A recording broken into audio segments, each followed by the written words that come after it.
Nakakaiyak, sobrang sakit sa dibdib na makita na nanginginig na si tatay.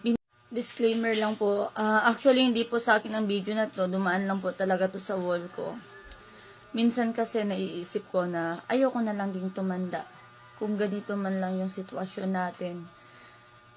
Ewan ko sa nag-video dyan, kung hindi natin alam kung binigyan ba niya ng tulong yan or naawa ba siya habang nag-video. Hindi natin alam, hindi ko siya ma-judge sa nag-video kasi minsan kasi tayo pag binidyo natin, after that binibigyan natin ng tulong yung tao. Tapos hindi lang natin ipapakita sa video.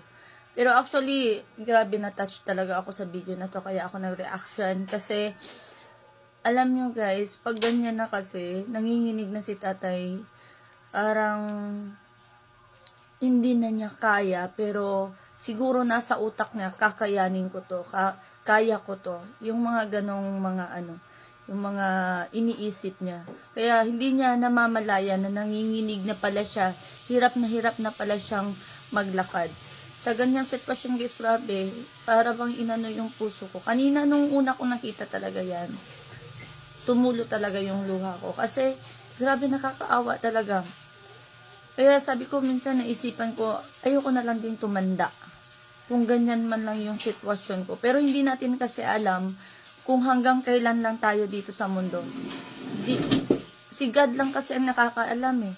Kung hanggang kailan tayo. Hindi natin alam, hindi natin pwedeng sabihin na hanggang ganyan lang yung edad na gusto ko, ganito, ganyan. Pero para sa akin, ang hirap pag ganyan.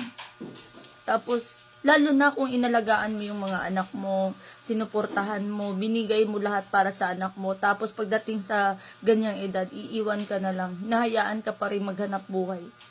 Ganyan, oh. Kaya, nakakaiyak, sobrang sakit.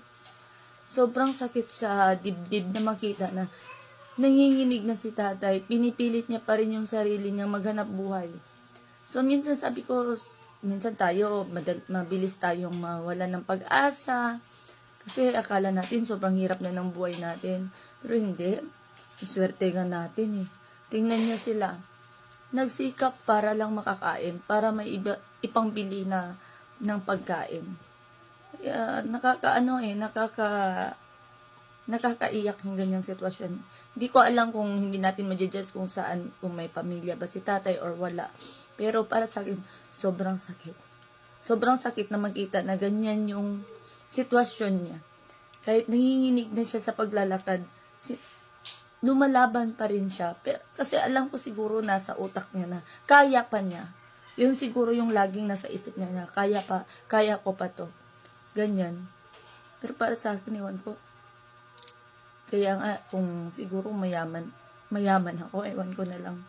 Ang dami ko siguro mga ampon. Pero siguro sana makita din yan ng mga, hindi lang sa mga mayayaman. Kasi yung mga mayayaman, kasi nagsikap din sila para yumaman. At sa mga gobyerno na lang, tulungan nila. Yung mga ganyang klaseng tao na, grabe, nanginginig na. Hindi naman natin sila masisisi kung bakit sila nagsisikap pa rin kahit ganyan yung edad. Kasi siguro walang-wala talaga sila.